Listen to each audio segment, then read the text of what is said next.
You ever have a real hard time explaining something? Like you're trying to give the definition, but you keep using the word in the definition. You're like, what? Yeah, it's hard to explain. It's like a thing with a thing in it. Well, that's kind of how classroom culture and classroom community is for me. And I'm like, well, it's like a good classroom community. I don't know. It just feels good and people are happy. But here's what I know is that I've been in classrooms where the vibe is just the opposite. It is not cool. It's not fun. There is like zero joy in it. The teachers aren't happy. The kids aren't happy. The kids aren't performing. The teacher's like ready to just punch themselves in the face. So that's a great non-example of awesome classroom culture. But classroom culture is essentially, it's that vibe, it's that feeling, it's that great feeling when you walk into a classroom and the teacher's happy and the students are happy and the students just they know the program, right? They know what's going on. They know how things are handled. They know how things are settled. They know when to raise their hand. They might even have certain bathroom signals or something, or I need to sharpen my pencil signal.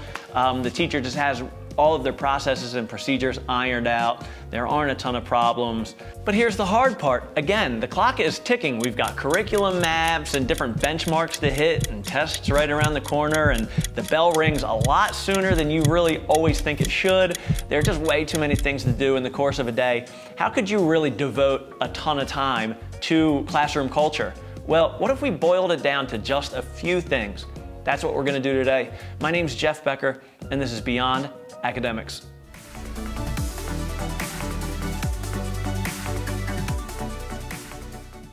All right, so this video is gonna be quick and dirty. I wish I didn't say that. It's creepy, isn't it? No, when people say that? All right, we're just gonna go ahead and get down to it. So here are a couple things that will contribute greatly, give you your best bang for your buck when it comes to classroom community and classroom culture. The first one is this: create classroom shared agreements with your students. I have a couple things to say about this. So the first piece of advice that I would say is that it is a must that you have students take part in creating classroom agreements. So classroom agreements, it's a much better way and it's a much better format of creating the rules for your classroom. A lot of times, your students will take the words right out of your mouth if you give them the opportunity. Open up a classroom discussion, clear off your whiteboard, get a marker. I would say even give your students the marker, have one person come up to the front of the room to record what things are said, but ask students things like, what kind of rules do you think are important in this classroom? If the goal is for us to not only learn, but to have a good time while we're doing it, what type of things do we want to make sure that we put in our classroom agreements?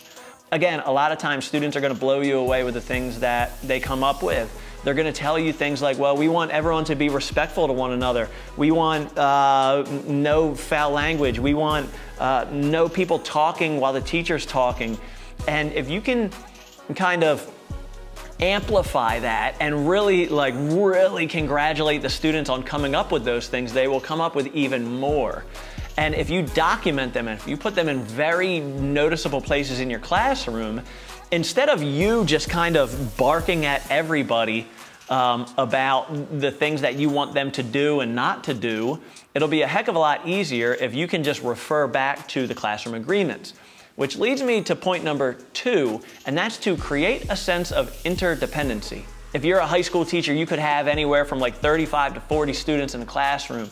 And sometimes, if you're anything like me, I remember feeling like it was just one thing after another. The students would find a way to kind of skirt around the rules. And I'd be like, yo, don't do that. And they'd be like, well, it's not one of the rules. You didn't say we couldn't X, Y, Z. They will always find a way around the rules. But here's what I learned is that by creating a sense of interdependency, and by that I mean giving power and roles and jobs to the students to kind of keep track and hold each other accountable, it created something really cool where I would take some of my bigger, more positive personalities in the classroom and I would ask them, I would say, hey, if you see anybody kind of falling away from our classroom agreements, you could either remind them nicely or remind me about it. And it would light some students up to be able to do that sort of thing. Another idea is that you could create some kind of reward system for people holding each other accountable around your classroom agreements. Anytime students do it in a positive way and hold each other to what they agreed to at the beginning of the year, you can give people rewards or awards in real time, whether that's like a little candy bar or if you have little ones like, you know, like a treasure chest, a sticker of something. The third and final tip is to figure out and get clear about and communicate clearly about what you are going to be absolutely fanatical about in your classroom. And I would communicate it just that way.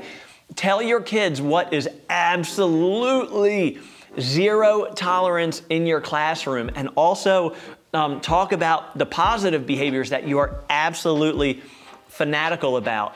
And you have to be really, really consistent with these things. So when a student does something that you love, whether that's a student helping another student or somebody holding a student accountable to one of the agreements, I'm talking like celebrate that sucker on level 10. Absolutely make a huge deal about it, maybe even a bigger deal than you really feel like is deserved. Research shows that when we can create a really awesome environment for learning, a place where students want to be and want to show up and want to perform, then they're gonna be that much better for it. And if I had to take a guess, it's gonna make you that much more happy. Guys, it's an honor as usual. Make sure that you subscribe and share these videos. Comment below with anything else that you'd like to talk about on here. My name's Jeff Becker, and this is Beyond Academics.